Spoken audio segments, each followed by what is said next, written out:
Welcome to Bronx Journal Radio, coming to you tonight from Lehman College of the City University of New York. My name is Satin Jenkins.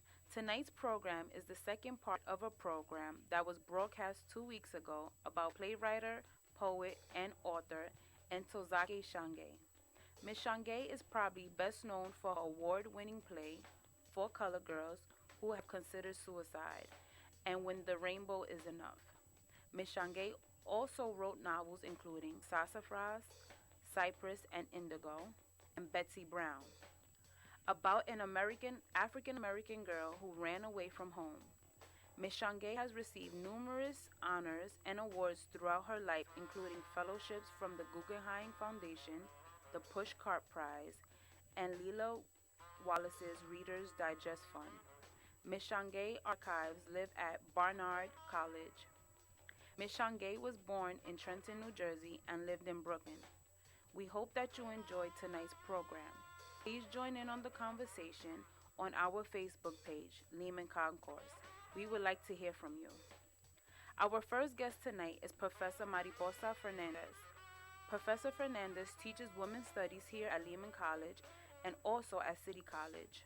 Professor Fernandez has a long connection with the work of Ntozake Shange, and she was deeply influenced by the work of Ms. Shange. We will also be speaking with Professor Susan Watson Turner. Professor Turner teaches theater here at Lehman College, and she will also be speaking to the work of Ms. Shange and how she was influenced by her and her work. Thank you for listening tonight, and we hope that you enjoy our program.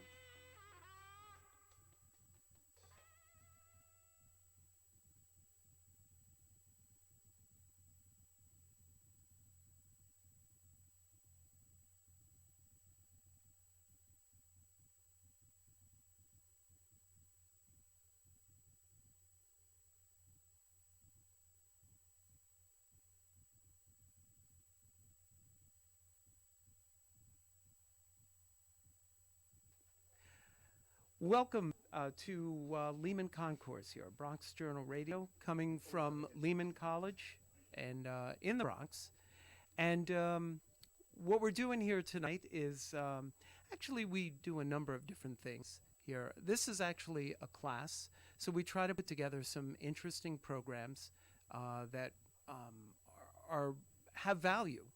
And one of those things that we're doing tonight is we're going to talk to a couple of our professors here at Lehman College about a writer, a poet, an author, a novelist. Her name is Ntozake Shange, and she just passed this past October, right? And I remember her as I remember the play for Colored Girls as a child, and I never really understood it. So I have a couple of people here with us tonight in our class, and actually, Mariposa, you and I are actually going to do a little segment, and then we're going to turn it over to a couple of students in the class and Professor Turner, who are going to talk more in depth about Ntozake. Um, so, Mariposa, welcome to Bronx Journal Radio. Glad you're here. Yeah, it's wonderful that you're here tonight. Um, Talk to us a little bit about what influenced you. What attracted you to Ntozake? Well, when I was 14 years old in 1985 And and that's beginning going to way write, back. it, it just seems like yesterday. I grew up in the Bronx. I am a second generation Puerto Rican. I Dude, you gotta identify open. as um, a black woman, a black Puerto Rican, and at that time in my life, I was still grappling with my own identity, with issues of adolescence, with my environment, what was going on at that time in the Bronx. So I'm a child also of the 70s when the Bronx was burning, Right. and in the 80s, which was at the height of the crack and AIDS epidemic. I was beginning to write poetry, but I didn't identify as a poet. Hmm. I was in the library in my school, and I pulled the book off the shelf for colored girls who have considered suicide when the rainbow is enough. And that was a book that changed the trajectory of my life. So the cover of the book struck me not only because of the title, but because of the image that was on the cover of that book was an image of a woman who looked like me. And at that point in my life, that was so important. And I think that it remains important today. I think the event that we had here at Lehman, the first week in March, the Women's Studies program hosted a read-in, Hmm. and this event's been going on for 23 years. But what was different about this year's event was that it was dedicated to one person, to Ntozake Shange, and so many of the students um, we discovered had this was their like introduction to her To her work, work. and they were so moved. And what I loved about that event was we had three class periods from 11 to 3:15 come in, and the provost was there and faculty was there, but many students actually took advantage of the open mic opportunity and read different poems and different monologues, and left really inspired and wanting to know more about her work. And so I think that It's, that's really important. it's kind of interesting what you said. At least I found it interesting. Um, Something you said about she was like you.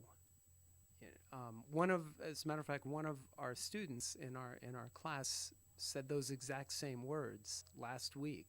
Um, why she is attracted to something or why she doesn't watch this television station because the newscaster or the person on TV is not like she is.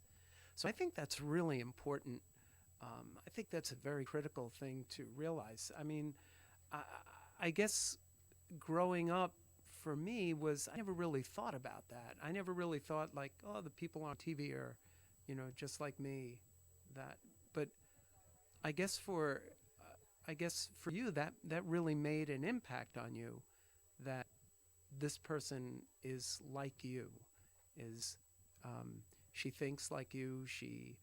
Uh, she had enough influence on you so that you wanted to be like her and be a writer and be a poet and teach and spread her word. So I think that's really cool. Yeah, I think that well, there's a poem that I wrote for her. At the end, I say, "Frost led me to you," and because of you, Entazaki, I know that sometimes the greatest of poems come from the agony of headaches, heartaches, and stomach aches, somewhere deep within my soul. Poems that make me whole, poems that set me free. Entazaki, gracias. And what I mean by that is that Robert Frost was actually the first poet whose work I fell in love with, and I love the poem, and I remember memorizing it in the sixth grade from the book The Outsiders. Nature's first greenest gold, her heart is few to hold. Her early leaves a flower, but only so an hour.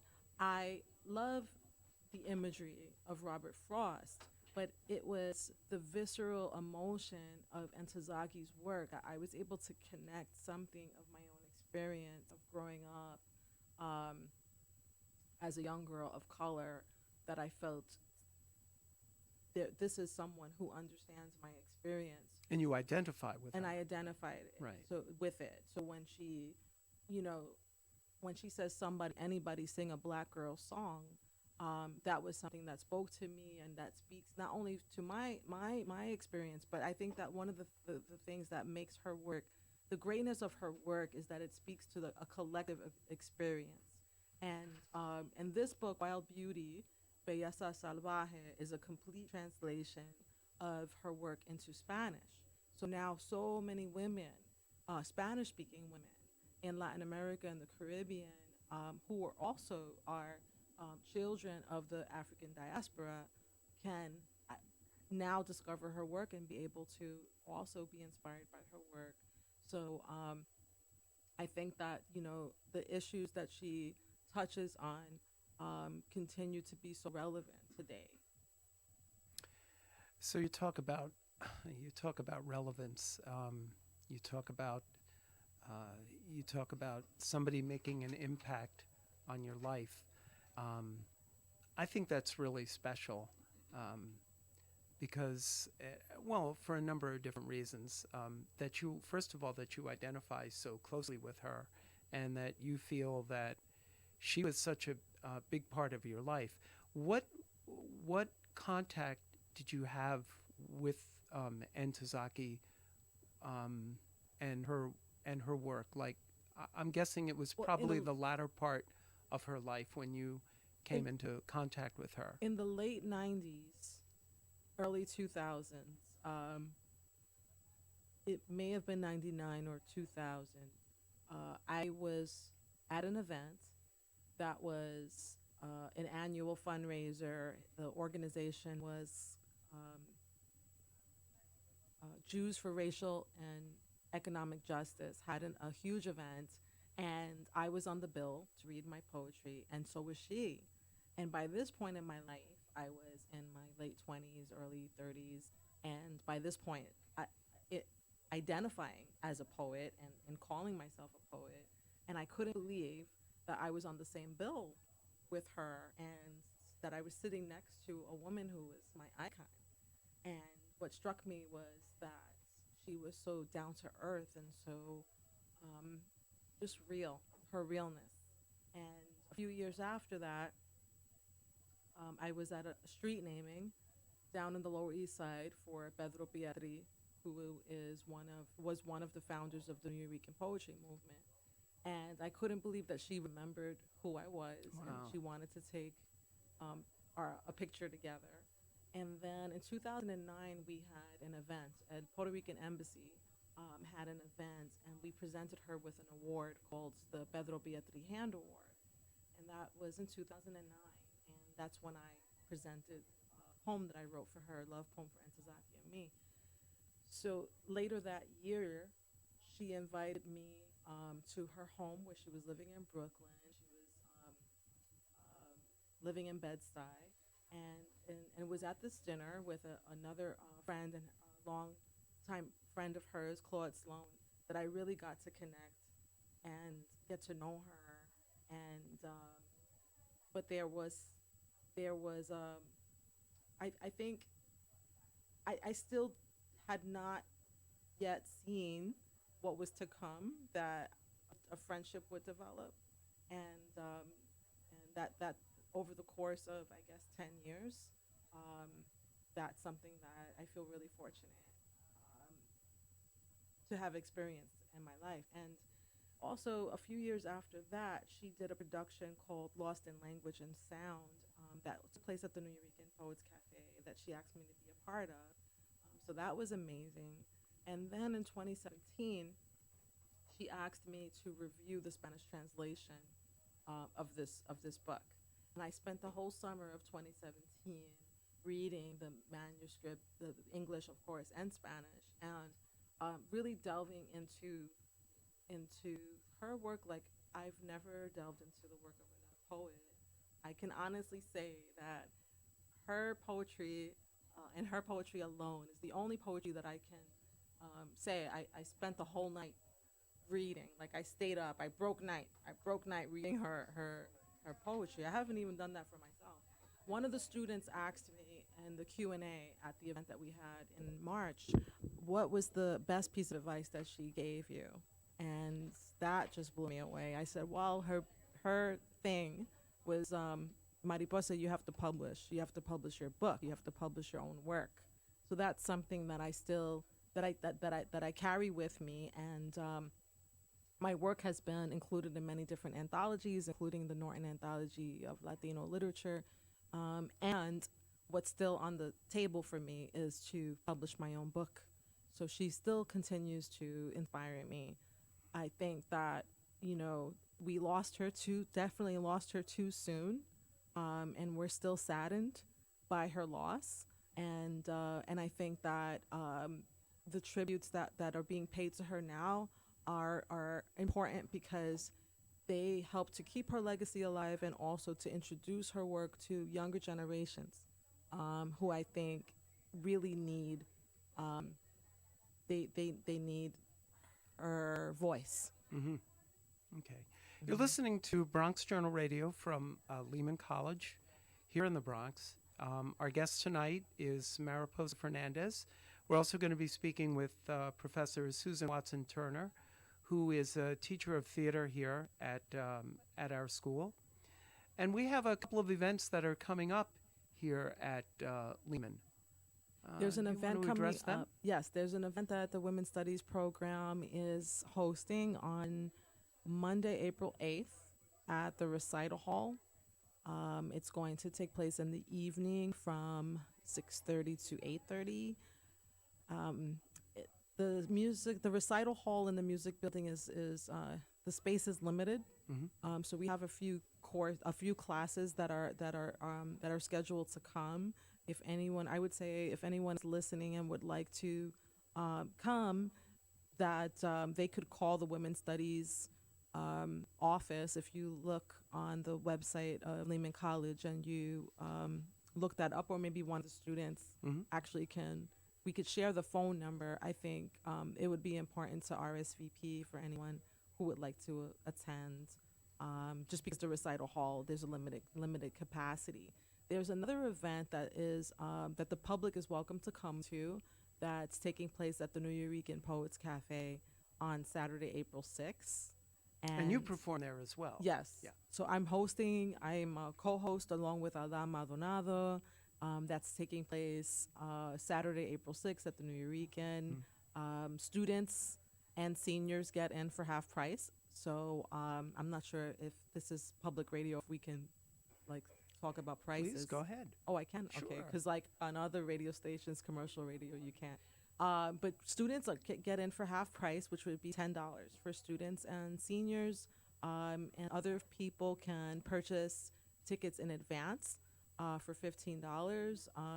At the door, tickets are Can you give the $20. address? It is 236 East 3rd Street, located on the Lower East Side. And that's 236 East 3rd between Avenue B and C at the Mhm. New Eurekan Poets Cafe. Alphabet City. Alphabet City, Yeah. yeah, Alphabet City, which was her old stomping grounds. Right. And there'll be an after party at the 5C Cafe, which is a few blocks away, located at 68 Avenue C on the corner of 5th. So people can find the event on Facebook.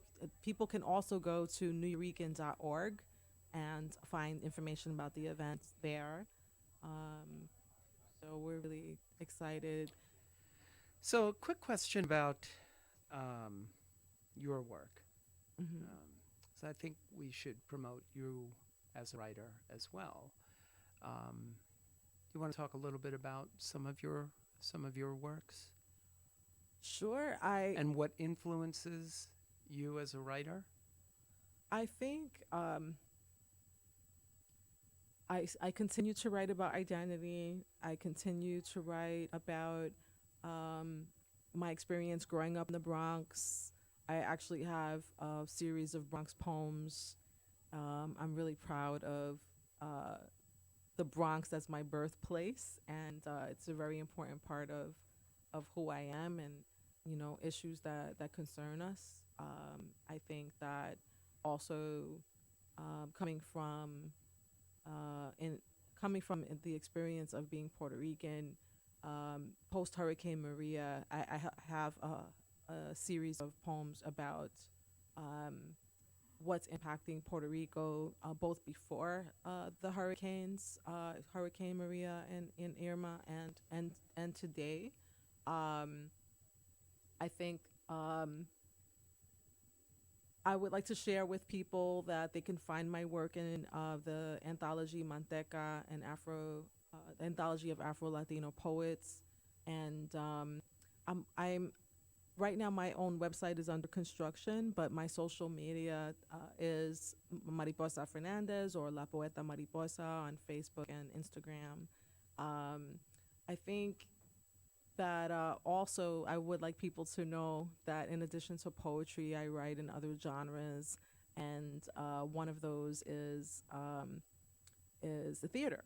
Hmm. So that's something that I really get excited about, and I want to get back to. I did a one-woman show a couple of years ago for a festival called the One Festival, and the character I, Chloe, Exotica Erotica, is something that is, I guess, an opportunity for me to speak about issues that impact um, issues that where capitalism and sexism intersect, where I take on this persona of this boss lady, Hmm. Chloe, who is the opposite of who I am in real life, like the opposite of my identity. She's actually a white woman.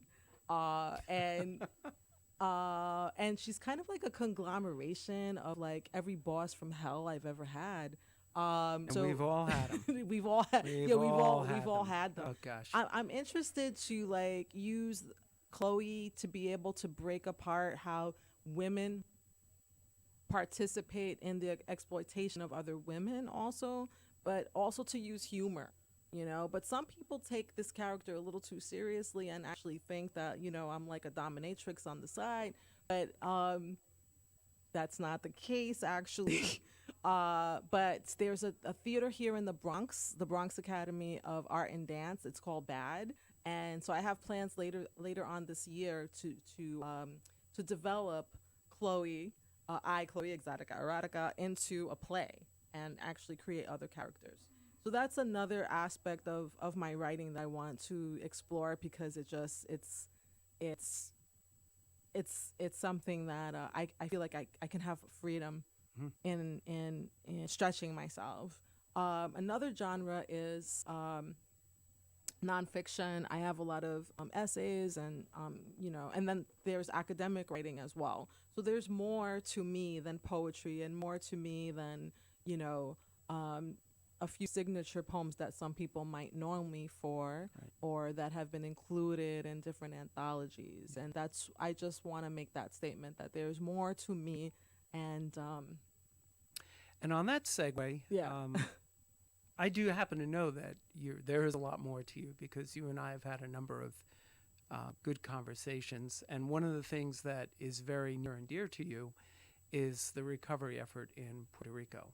So I think we would be remiss if we left that part out of Thank your you for life. mentioning that. That's Because really important to you, and yeah, I and happen to there's know more that. to me. Yeah, there's more to me than being a writer. Right. But being active in my community, my activism, my community service, whether it's here in the Bronx, whether it's on Hunt Point, um, or Puerto Rico. But what's important right now that I want to share, especially with students, with CUNY students, is that Right. this project that began last summer is going to continue, CUNY Service Corps Puerto Rico, and the application link is about to go live later this week. It should be up on cuny.edu at any moment, and any students who would like to apply, my advice would be to not wait, don't procrastinate. Last year, over 4,000 students applied for, there were only 250 slots. So if you really want to go to be of service, um, and I also want to stress that it's hard work. Like, we're going to repair roofs. It's not a vacation. Of course, there's beauty. It's a beautiful island. Es la isla del encanto. But being on a roof, I don't want to romanticize what it is to be on a roof in the summer, in the tropical heat of the summer, Right. for 7 hours, and just want to emphasize that there are a lot of people in Puerto Rico that are really struggling and recovering, not only in terms of repairing, you know, structural, um, you know, the homes, you know, but emotionally as well. Well, there were people that were just totally wiped out. I mean, they lost everything for the Yes, for the and there hurricane. are about 250,000 homes that still don't have roofs, and Exactly. here we are. It's March. We're like a year and a half. Sure. 18 months out after the hurricane, still. Yeah, and dealing with climate crisis. If you look at what's happening in East Africa, in Mali and Mozambique, and the our regular mainstream news is not showing those Hmm. images. Unless you're really active on Twitter or you watch BBC News or you're looking to see, it's really disturbing, and to see the impact of what one storm, in this case a cyclone, can create miles and miles of inland oceans. Um, so we're still vulnerable. And when we look at these images, it's important for us as viewers to realize that we're on this planet, we're all on the planet, and that we are all either the potential, and a lot of climate activists, climate justice activists have said we are all either the future survivors or victims of these types of disasters. So how can we respond and learn and help each other? So this is an opportunity to help the people of Puerto Rico, Hmm. but tomorrow it could be us. Well, you're very, very rare that, I mean, there's a special place in heaven for somebody like you. And I mean that as a colleague and as a friend, because I've never, honest to God, I've never really seen anybody as committed to to something as tragic as this, and the recovery effort than you. I mean, God Well, bless you, thank really. you for saying that, and I wish that I wish that we didn't have to deal with Of course, this as a of reality. Like course. Nobody wants to I see anybody I suffer. no, and it should feel good to help other people. Sure. Um, it should be a part of our moral makeup Hmm. that we help each other. And I wish that the government would respond in a way that was actually humane so that we wouldn't have to bring students a year and a half later. After, right. There's no reason why, FEMA, our tax dollars should not be allocated in a way, or that the government should not be set up in a way to respond to emergencies.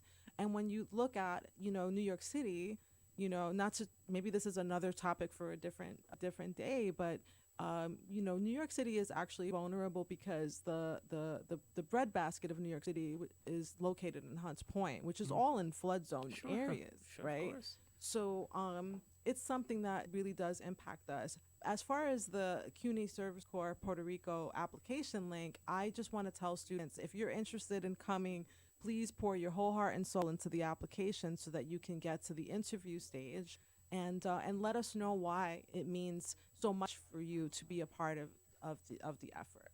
Okay. Mariposa, thank you so much for um, participating in the program tonight. Um, we're going to take a short break. This is Thank a you for Bronx having me. Journal Radio. No, you're most welcome. So And I glad want to you're just here. commend the students because every time I've come in, I see their growth and I see that they're learning the boards, they're Yeah, learning how to our do our radio students. broadcasting. There's a whole group of people behind what we're doing. It's not just Victor, you, and I in the studio here. There's people running Facebook. There's people running the cameras behind the scenes, and you guys are doing a great job. And I want to acknowledge you. So thumbs up to you all. Thank you for helping us out and making this program a success. So we're going to take a short break. I'd like you to stay with us. Victor is going to stay with us, and we're going to bring in Jennifer Ramirez and Professor Susan Watson Turner are going to join us here and continue the conversation on Bronx Journal Radio. So thanks very much for joining us tonight. This is Steve Castellano. I'm the instructor for this class, kind of the chief cook and bottle washer, if you will. Um, I guess the brains behind the operation, or lack of brains behind the operation. But anyway, we're having a good time here, and we hope that you can join in on the conversation. We're on Lehman Concourse on Facebook. So if you're watching us live, please feel free to join in. Um, you'll also see this eventually on YouTube. If you're watching it live, we're glad you're watching it. And thanks very much for joining us. Stay Thank with you. us, okay? Thanks for We're going to having be me. back in just a couple of minutes. Welcome to Bronx Journal Radio, coming to you tonight from Lehman College of the City University of New York. My name is Satin Jenkins. Tonight's program is the second part of a program that was broadcast 2 weeks ago about playwright, poet, and author Ntozake Shange. Miss Shange is probably best known for her award winning play, For Color Girls Who Have Considered Suicide, and When the Rainbow Is Enough. Miss Shange also wrote novels including Sassafras, Cypress and Indigo, and Betsy Brown, about an African American girl who ran away from home. Ms. Shange has received numerous honors and awards throughout her life, including fellowships from the Guggenheim Foundation, the Pushcart Prize, and Lila Wallace's Reader's Digest Fund. Ms. Shange archives live at Barnard College. Ms. Shange was born in Trenton, New Jersey, and lived in Brooklyn. We hope that you enjoyed tonight's program. Please join in on the conversation on our Facebook page, Lehman Concourse. We would like to hear from you. Our first guest tonight is Professor Mariposa Fernandez. Professor Fernandez teaches women's studies here at Lehman College and also at City College. Professor Fernandez has a long connection with the work of Ntozake Shange, and she was deeply influenced by the work of Ms. Shange. We will also be speaking with Professor Susan Watson Turner. Professor Turner teaches theater here at Lehman College, and she will also be speaking to the work of Ms. Shange and how she was influenced by her and her work. Thank you for listening tonight, and we hope that you enjoy our program.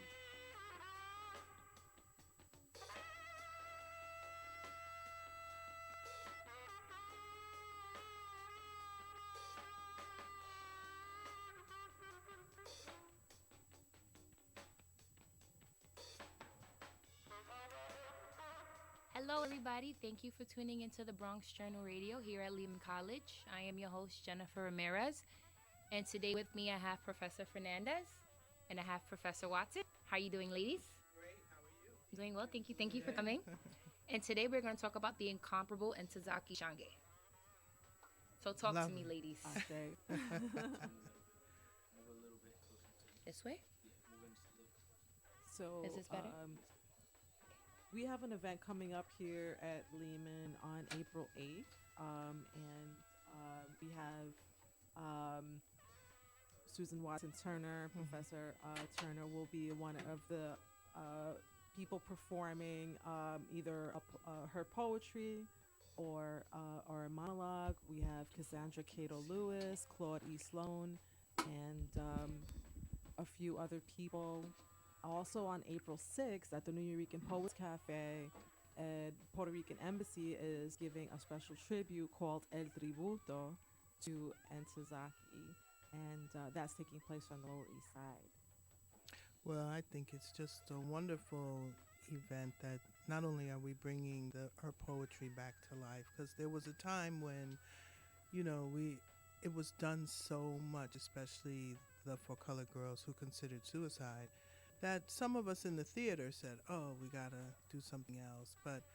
And there was a little section of time there where we weren't touching that again, and I think now, unfortunately, so many artists with their death then come back to life in a different way, in a different forum. And I looked around at some of my theater students and I said, "Wow, these young women need to be doing these poems, and they really need to hear what she was saying, and her mix with the music and the dance and I the agree. poetry was just something that inspired me, particularly as a young artist. And even as an older artist, I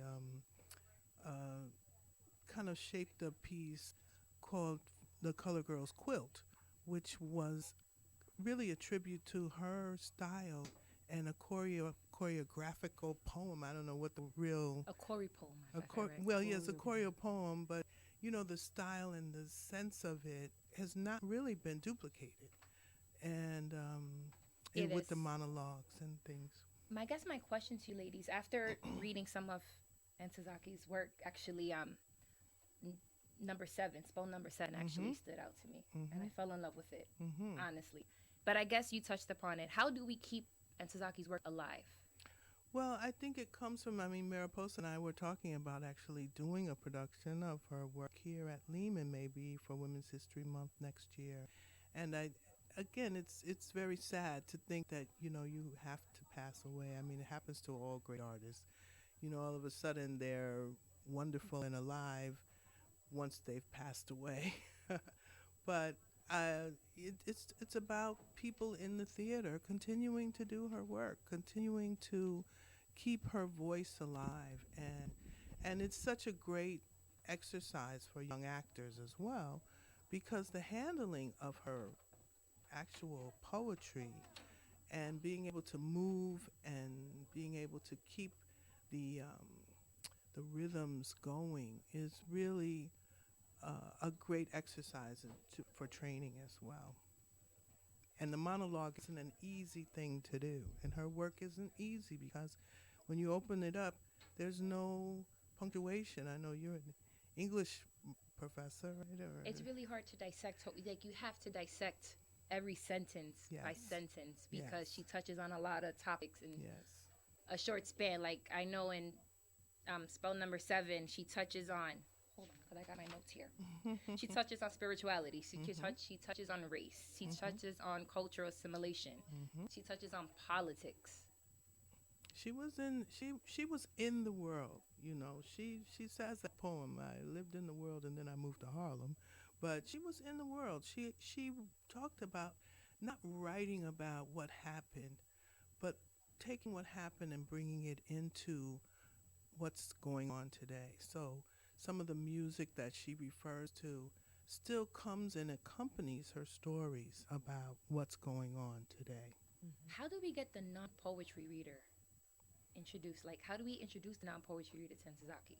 I I think think through the experience of theater. Mhm. Mhm. But I'm not, just to clarify, I'm not an English Oh, professor. I'm I'm a sorry. I'm a poet, Right. and so I heard you talking about Robert Frost. That's yeah, why. no, she came after and when I was 12, when I was 11 or 12 years old, I fell Mhm. in love with the poetry of Robert Frost. Okay. And when I was 14 and discovered Ntozake, I along with Nikki Giovanni, Yes. Ntozake led me to Nikki Giovanni Mhm. and um, Sonia Sanchez and Mhm. so many other Black women writers Mhm. that I had I had in my life as a young woman of color trying to write poetry and not yet, you know, embracing the title of poet. I Mhm. didn't even know about the writing of New Eurekan poets. Mm. So this preceded me learning about Pedro Pietri and Sandra Maria Mhm. Esteves. Mm. But then years later, when I learned that Ntozake was connected to that community, that she was a part of that renaissance that was happening on the Lower East Side, Absolutely. that she was in the cafes, that she was in the Mhm. salons, that she actually met Pedro Pietri when she was 19 years Wow. old. Mm. So on Saturday, April 6th, we're not only celebrating Ntozake and her legacy, but we're celebrating her lifelong friendship with the New Eurekan and Puerto Rican community. Yes. We're acknowledging how she was present for Puerto Rico after Hurricane Maria. Mhm. I married Puerto Rico. yes, I saw that Actually, on YouTube. yeah, I've talked about this on the show before. I had wedding registry on Amazon with different items that were needed, like soda lights and water filters. And Ntozake sent water filters down Oh to wow, Puerto that's Rico. great. She was my matron of honor. She traveled from Maryland to be there at this wedding ceremony at the point in Hunts Mm. Point, Mhm. where we all promised to love and protect Puerto Rico. Yes. She spoke at the Black Women's March in Washington. She spoke at the Black Women's March in Washington on September 30th, 2017, 10 days after. And so she was very much um, on the ground doing and being the mover and shaker that she always was, even when certain impediments, physical Yes, she was impediments, ill. Yeah. were a part of her life also. But she just treated those things as mere nuisances. Mhm. She didn't allow herself to be Didn't stopped. stop her. Yeah. And I would just you know, not to contradict what you're saying, Hmm. um, Susan, but I would just say that she was actually experiencing her own renaissance, if you will, Hmm. of her work right before she passed away after, you know, years of after the strokes of not being able to write. Hmm. You know, just 2 weeks before she passed away, we were in Puerto Rico together at an international festival in San Juan, Hmm. La Festival de la Palabra, where she read a poem, her last poem, which was for Puerto Rico after the hurricane. Um, that's why it was a Well, I didn't shock. mean that she wasn't active, but I think what you were asking about was her work. And I think there was a very long lull there where she, even says when they were doing the Tyler Perry version of her work, they weren't calling her to find out what it was that she was writing about. It had become very commercial, and I think the theater brings it back to the ground to where she really wanted those Oh, most poems to definitely, be. and it's something that we need to, as educators and as artists, Mhm. make sure that her name is uplifted, Yes. I because agree one to of the that. students Hmm. noticed and brought it to our attention when we had the events in March Hmm. at the read-in, that she found a poem that said Lady in Orange and the author listed said Tyler Perry. I know. I heard And that last week. yeah, so that's unacceptable, you know, Well, that's unacceptable. And that's our job, and these young scholars here as well. Someone told me that a long time ago. You have to take the responsibility for your culture and your art, and that sometimes means doing that hardcore scholarly research and writing that puts in the Nortons and the Oxfords the correct information. And I think I mentioned that to you, last week when you were talking about her play being done by at Joe Papp, and it was done by Joe Papp, and they were great friends. But it started long before that in the cafes, in hmm the bars, but also Woody King Jr., Woody King, who yes. was and still is running the New Federal Theater, was the one who actually put the play itself together. And black theater took a real blow, unfortunately, in an indirect way. Non-traditional casting and all of those kind of things that were supposed to be making the world better for artists really kind of took away the bottom from some of the theaters like the Puerto Rican Traveling Theater and from, the Negro Ensemble and the New Federal Theater and things like that, because they started dispersing the money among the mainstream Mm, theater companies like the public, and mm, the choices of what plays were being done now were out of our hands again.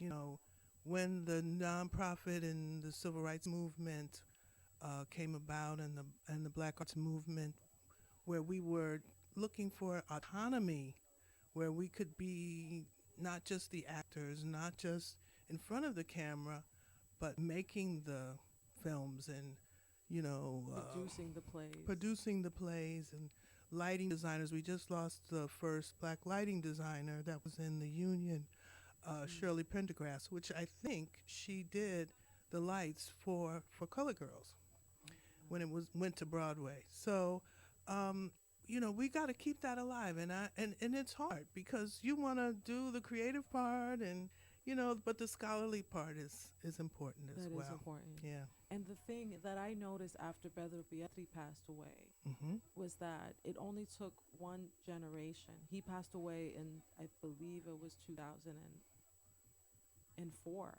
Mm. And by 2014, I would ask a young person or mention Pedro Pietri, and they wouldn't. I would No mention one Puerto know. Rican obituary, and Mhm. they wouldn't know who I was Right. referring to. Right. Right. Right. So we don't want that to happen Right. here. Right. Right. And I am happy that she was able to receive, you know, many accolades before she passed Yes. away. That a few years ago she was honored with the Langston Hughes Award by at City College.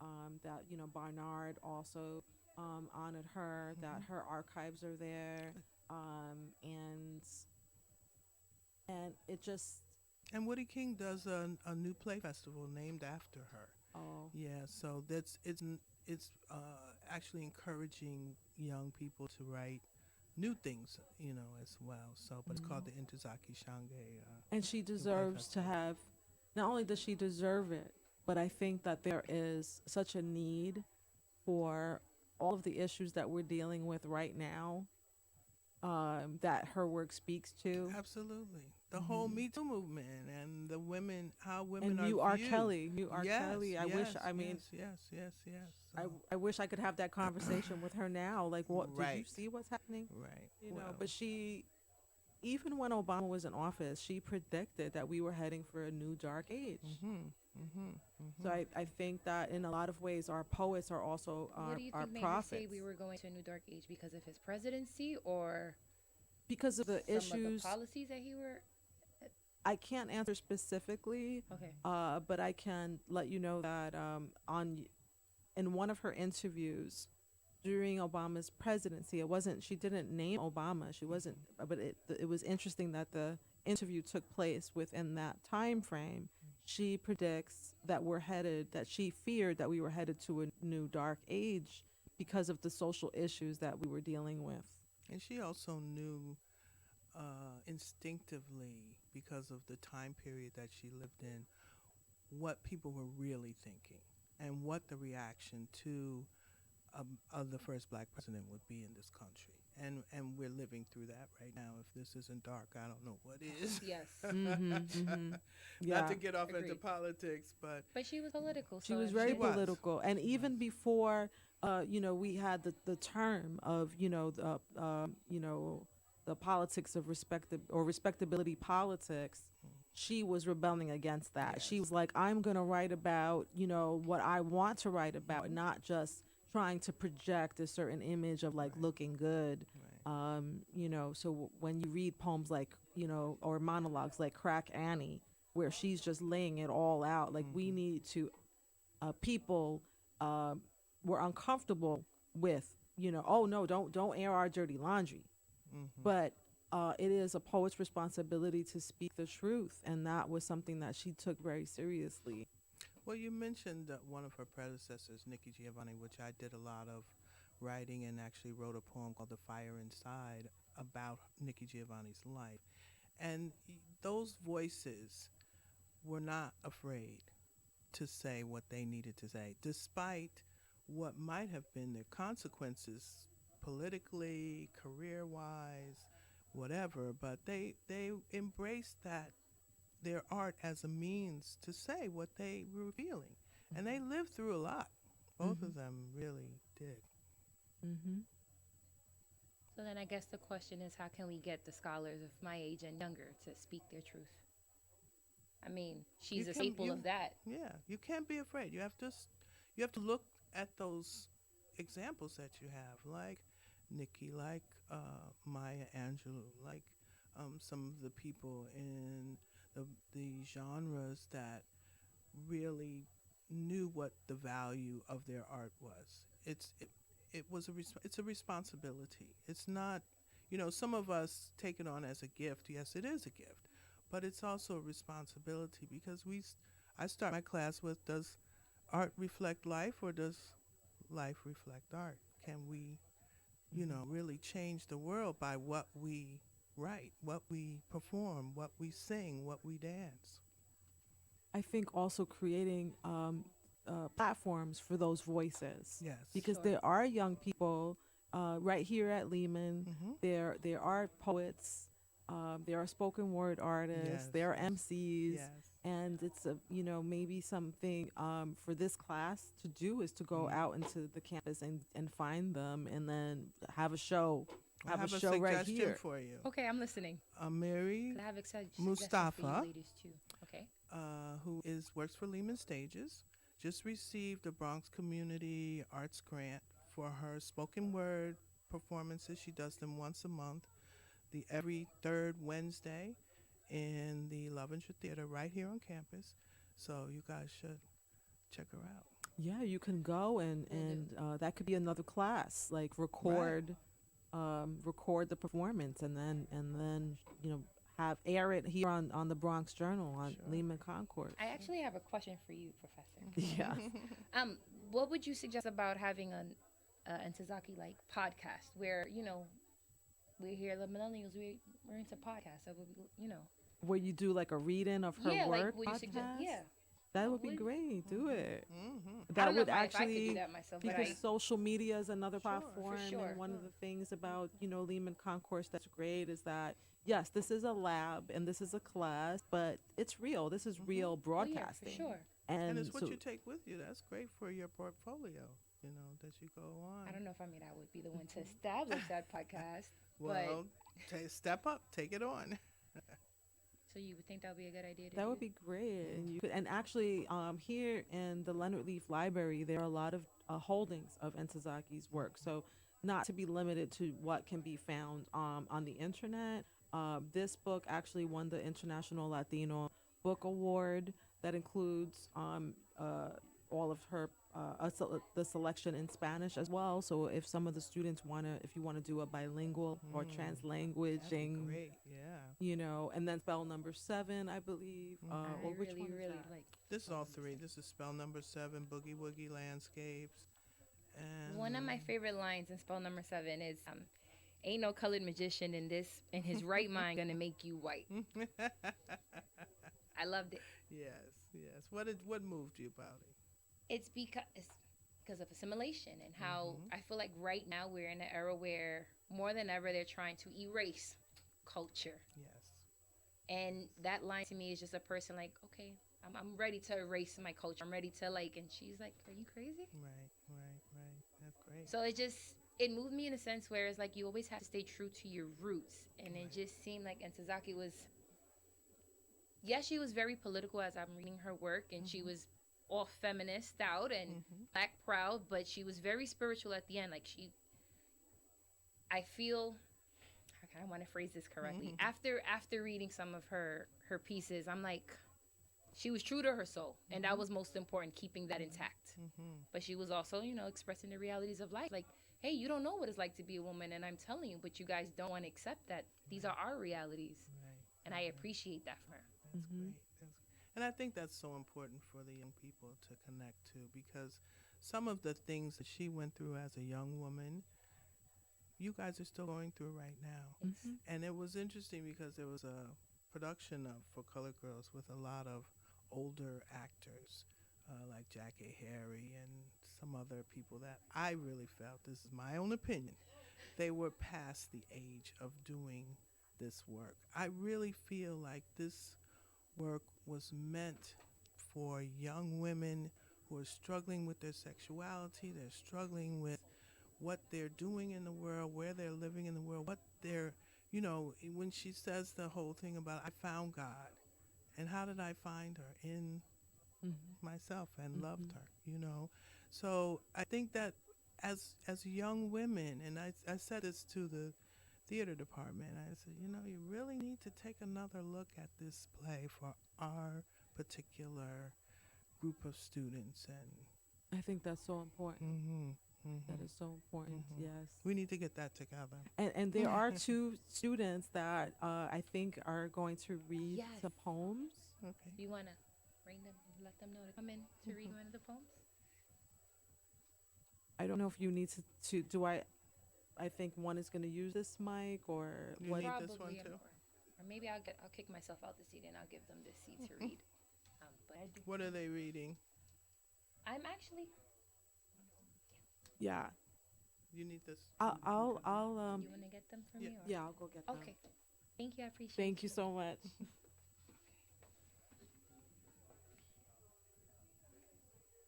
Well, while you're waiting, if you want, I was prepared to read one as well. So I don't Please know which do. one they are reading. I don't want to read something that they Which book are you reading? prepared. Dark Faces of Womanhood. Is that one of them in the very I want- beginning? I want. You know what? We should check to see which one they're reading. Okay. Can I just skim it really fast to Sure. make sure it's not the one that?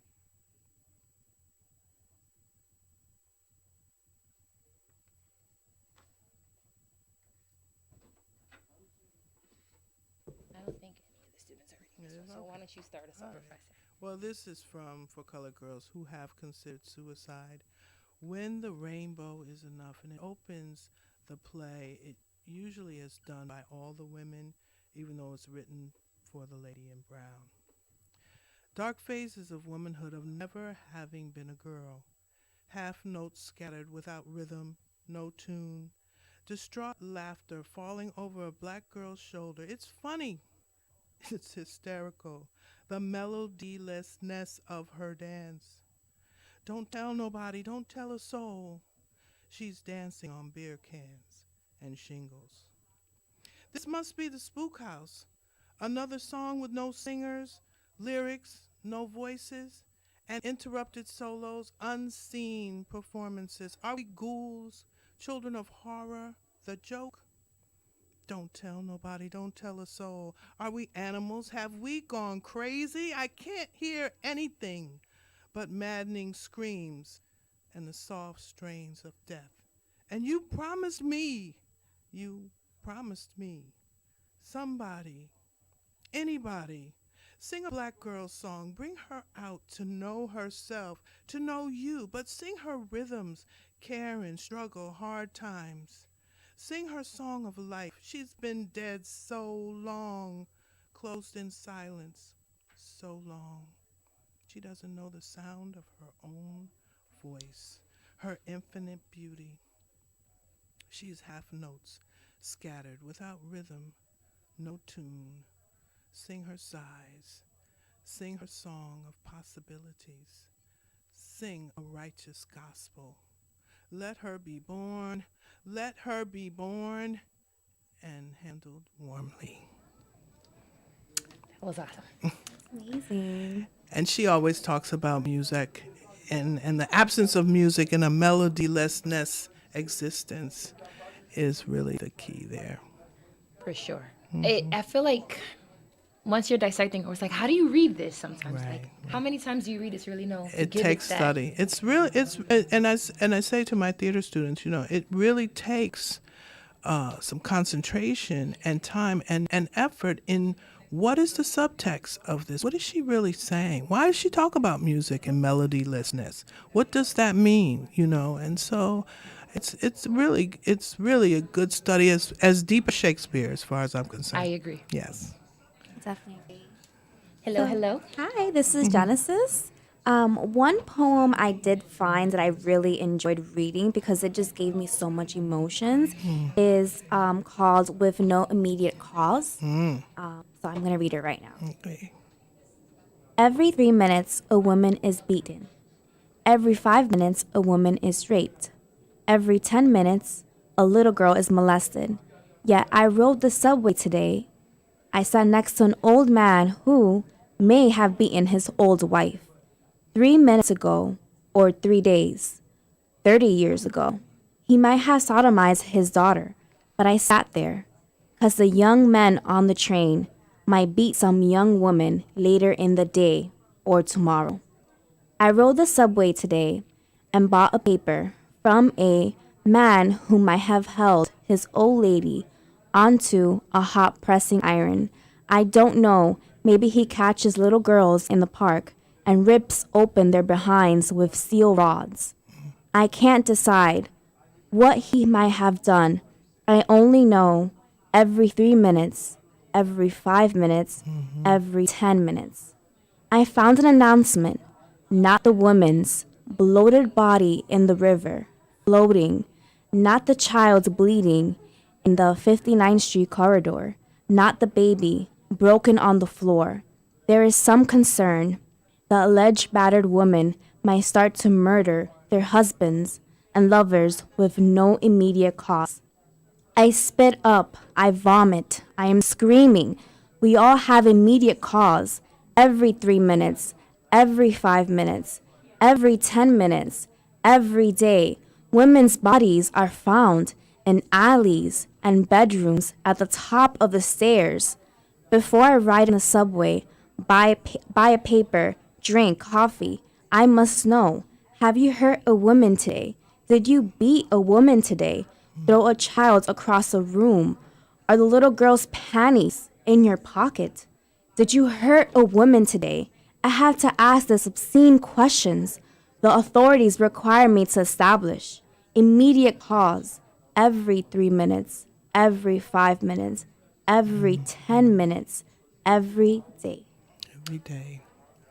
Thank Yeah. I you. That really moves me Right. because I feel like women are mistreated in this society, Yes. and it's horrible how it has escalated, and especially with the Me Too movement. Yes, and it's You so know, acceptable for so many. I look back at some old movies, and I like to watch old movies. But you see in those old movies where that attitude about women really was born. Yeah. You see the secretary and the boss chasing her around. And quite frankly, when I first came to New York, because I'm a lot older than you guys, we thought that was acceptable. And a lot of the women who are coming out now, we made those choices. You either chose to go to the audition or you didn't. And the audition might be in an office where it's just you and that person, or in their hotel room, as some of we know now happens. And those are hard choices because some of us, not me, but some of us made the choice that it was more important to be famous than to be you, and to open yourself up to a lot of abuse, and that it was acceptable. As we can see, it was part not just of the entertainment industry, but in education and in sports, and all of these. Just here in our society is just the norm, Exactly, and it shouldn't exactly.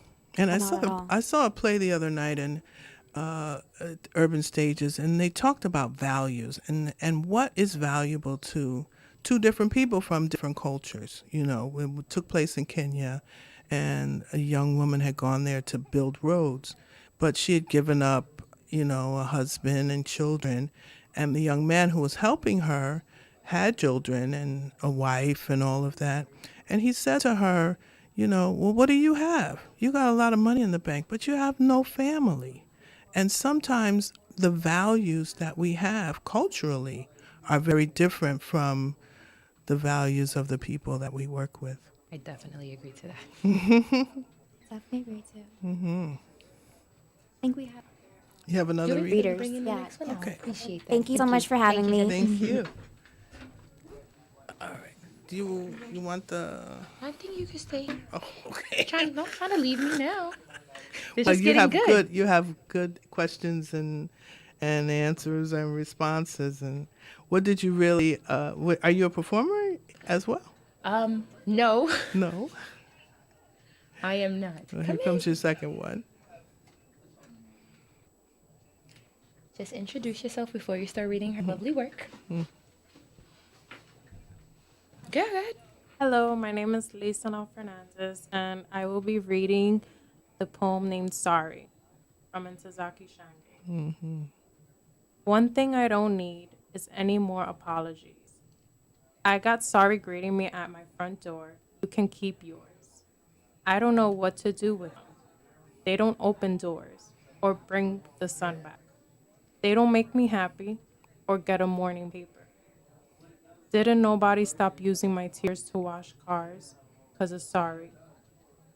I am simply tired of collecting. I didn't know I was so important to you. I'm gonna have to throw some away.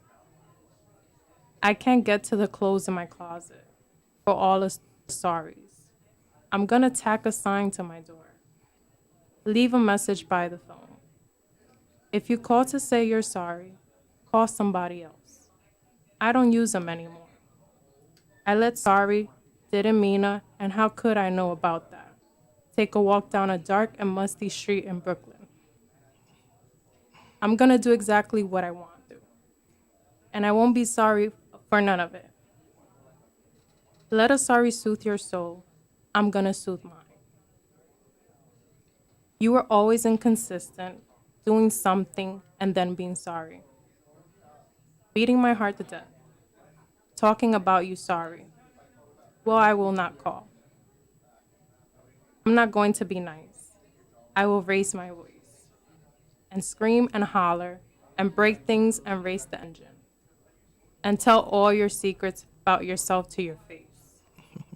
And I will list in detail every one of my wonderful lovers. and their ways. I will play Oliver Lake loud, and I won't be sorry for none of it.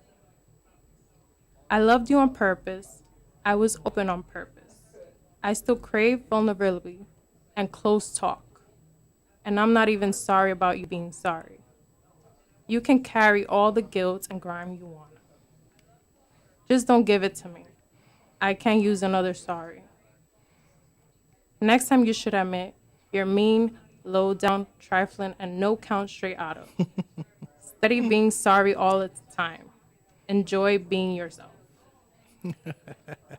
That was one really very fun poem to do, because it seemed like any man or person who ever hurt you or did anything to you could come out through that poem. And she says it's very, very good, very powerful, very powerful.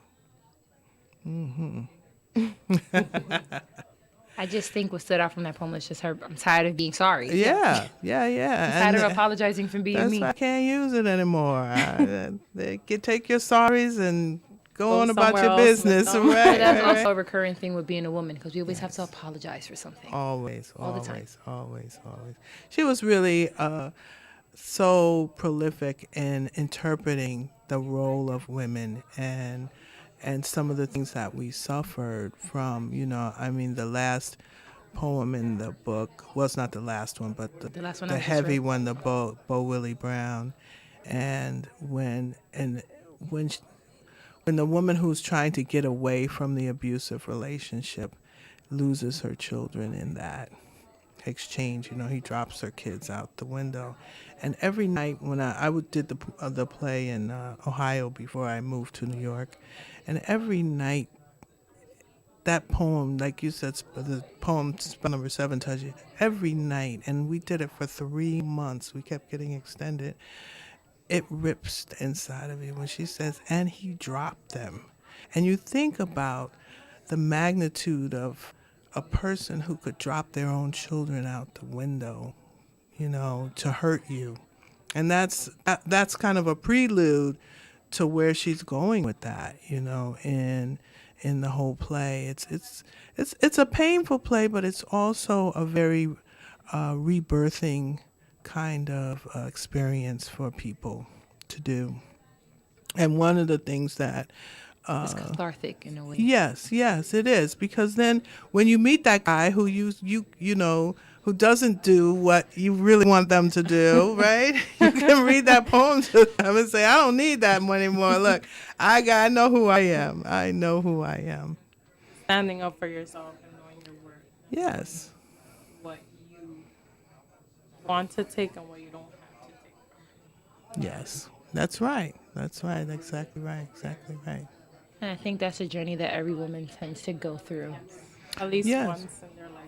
At least once. Maybe a couple. Yeah, right. Usually more than once. It's true. More It's than what true. we'd like. Yes, yes. Is there one more person that's going to Yes, read about? there Can is. you send it in? Thank you so much. Thank you for having Thank me. you. It's very inspirational to hear young people read those stories. sure. Yeah, yeah, yeah. I remember when the play first came out. I was actually just having this conversation with one of the engineers, and I was talking to her Hello. about her hair. And, I said to her, I always see you in other kinds of hair. I've never seen your natural hair out. And she's got a lot of hair, Barbara. And I said, why don't you wear your hair? Because we were not happy with, fuzzy hair or curly hair. We had to have straight hair. And I think even Ntozake kind of dealt with that in terms of I tying haven't her. passed a blow dry through my hair in almost. It was going to be a year and a half, but then I had an interview and I wanted to look a bit more quotation mark professional. So I did. Yeah. But it's been like 6 months now. We have to redefine what that means. For sure. Hi. Hello. Hi, introduce yourself, even though I know you well. I'm Ashley Lorenzo, and I am a student at Lehman, and I'm going to read You Are Such a Fool. You're such a fool. I have to love you. You decide to give me a poem, intent on it. Actually, you pull, kiss me from 125th to 72nd Street. On the east side, no less. You're such a fool.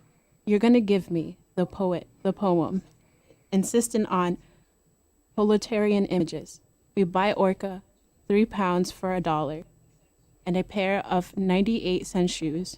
We kiss, we wrestle. You make sure at East 110th Street we have cognac, no beer, all day. You're such a fool. You fall over my day like a wash of azure. You take my tongue out of my mouth, and you make me say foolish things. You make my tongue out of my mouth, lay it on your skin like dew between my legs. On the first day of silver balloons, a little girl's braids undone, friendly savage skulls on bikes. Wish me good day. You speak in Spanish like a German and ask Puerto Rican market men on Lexington if they are foreigners. Oh, okay. Oh, you're such a fool. I can't help but love you. Maybe it was something in the air. Our memories, our first walks, our first, yes, allow that. Where you poured wine down my throat in my room's poets I dreamed about, seduced sound and made history. You make me feel like a cheetah, a gazelle, something fast and beautiful. You make me remember my animal sounds. So while I am an antelope, an ocelot, a serpent speaking in tongues, my body loosens up for you. You decide to give me the poem. You wet your fingers lay it to my lips, and I might write some more about you. How you come into me, and the way the blues jump out of B.B. King. How David Murray assaults a moon and takes her home, like Diane Harvey invades the wind. Oh, you're such a fool. You want me to write some more about you. How you come into me like a roller coaster, in a dip that swings, leaving me shattered, glistening, rich, screeching, and fully clothed. You set me up to fall into your dreams like a sub-Saharan animal I am, and all this heat, wanting to be still with you in the shadows, all those buildings, all those people celebrating sunlight and love.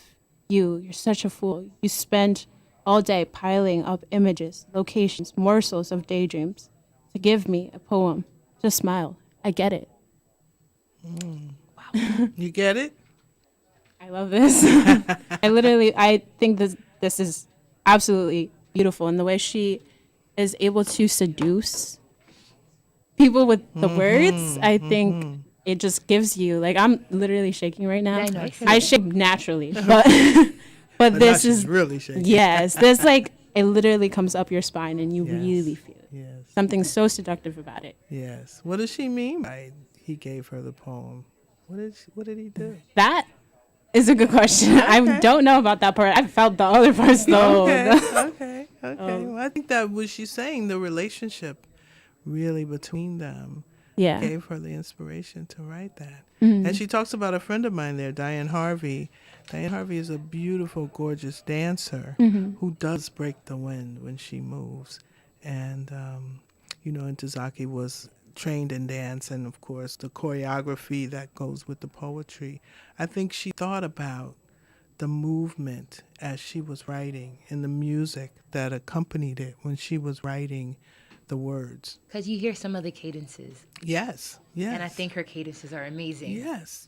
There's yes. definitely a life, like a beat For in sure. her Yes. poems, especially this one, because I've been hearing the other ones, but this one, when I saw it, when you read it to yourself, you don't get the same thing, but when you read it out loud, it like vibrates. That's almost. right. Because the words are chosen very purposefully, Yeah. and not just for the rhythm of them, but for the sound of them. When she talks like melodylessness, for an actor, that's like a real challenge. Melodylessness as you're in it, but Yes. it means a lot. And where she repeats, like in the poem before this, the 5 minutes, every 3 minutes, every 5 minutes, every 10 minutes.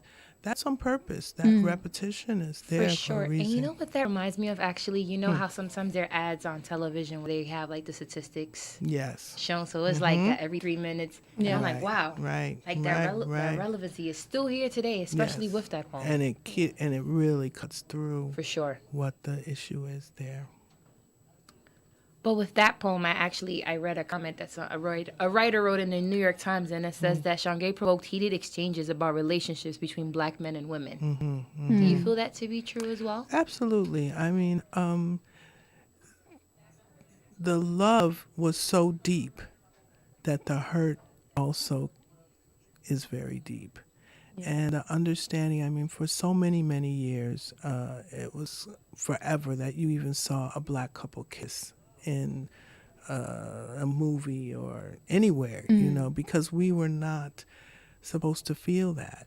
We were, as a people, as an oppressed people, you don't get to fall in love. You don't have time to fall in love. And then when that was, the civil rights movement came and there was some easing of those restrictions, I think there was still a lot of anger between the two. It's very difficult to be a black man in this country. And sometimes what happens is James Baldwin wrote about his father coming home with, the fact that he didn't make that much money and that the boss called him a nigger. And, and who did he take it out on? Who does he have to take it out on but his black woman? And so there was some of that she really dealt with. And Yeah, I read somewhere she tried to commit suicide several times. very early, while she was at Barnard, was the first time, So I don't know if that inspired, the colored girls who want to commit suicide. But I think it did. That was the first. Stop swinging your chick. okay. That was the first. That was the first time. But I think some of what America represented actually complicated that as well. She was at Barnard, and I would imagine that it was a little difficult to find some camaraderie there.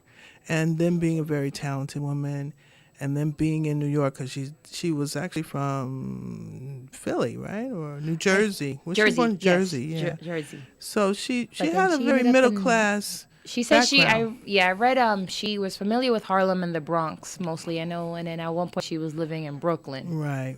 Towards the end of her life. But I think she lived in Harlem and the Lower East Side. And New York was a different kind of place then, too. There was a lot As it of still is. free love and all that kind of stuff, So there was, being in an artist kind of community. But it didn't stop. I mean, sometimes you're a little isolated in New York from what's going on in the rest of the world because Sure. you come here and, you're on the train with all kinds of people. But There's if you, so much going on here. and a lot going Yeah. on, a lot And going I on. wonder if that inspired her, like, to give some of the people in her poems like characters. Like I'm sure. that's what I'm like. I'm sure. You're from New York, so you see a whole bunch of people.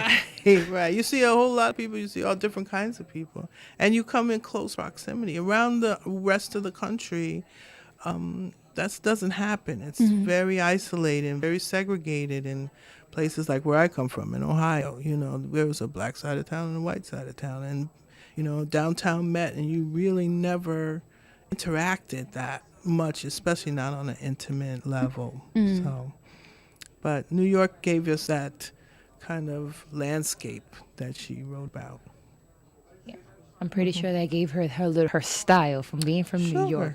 Yeah. I think was Not only that, her personality is just so like ever changing. You know what I mean? Like it's like you have her, but then like her poems are just, from what I get from her, they're just so.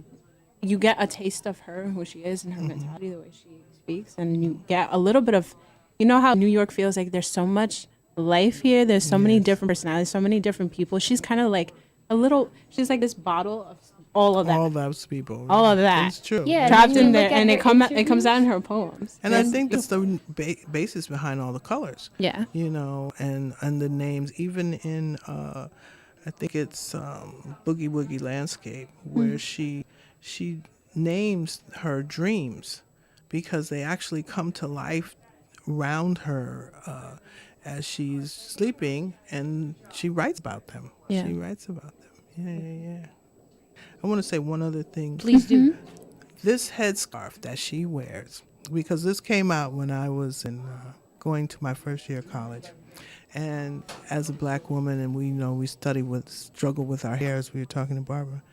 But I wore a headscarf like this Mm-hmm. for the first year of when I was a freshman. And finally, at the end of the semester, end of the year, I took off my scarf and wore my hair, and nobody recognized me. I went to theater class. They're like, "Is this a new person?"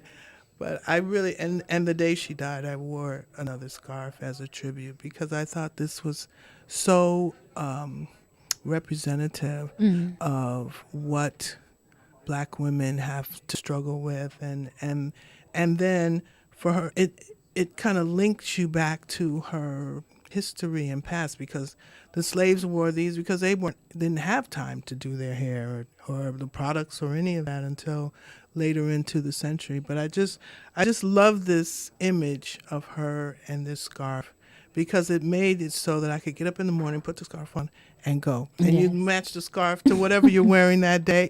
Yeah. And it gives you a little freedom from, oh, what does the hair look like?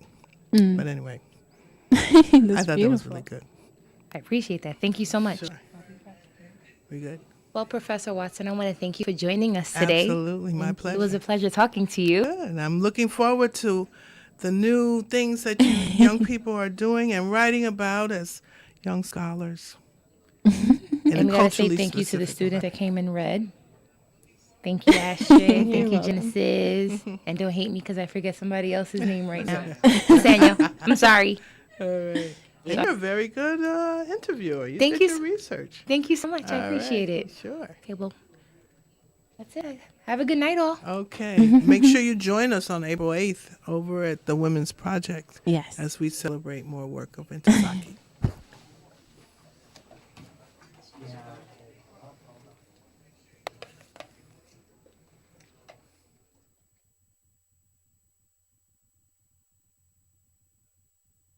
Welcome to Bronx Journal Radio, coming to you tonight from Lehman College of the City University of New York.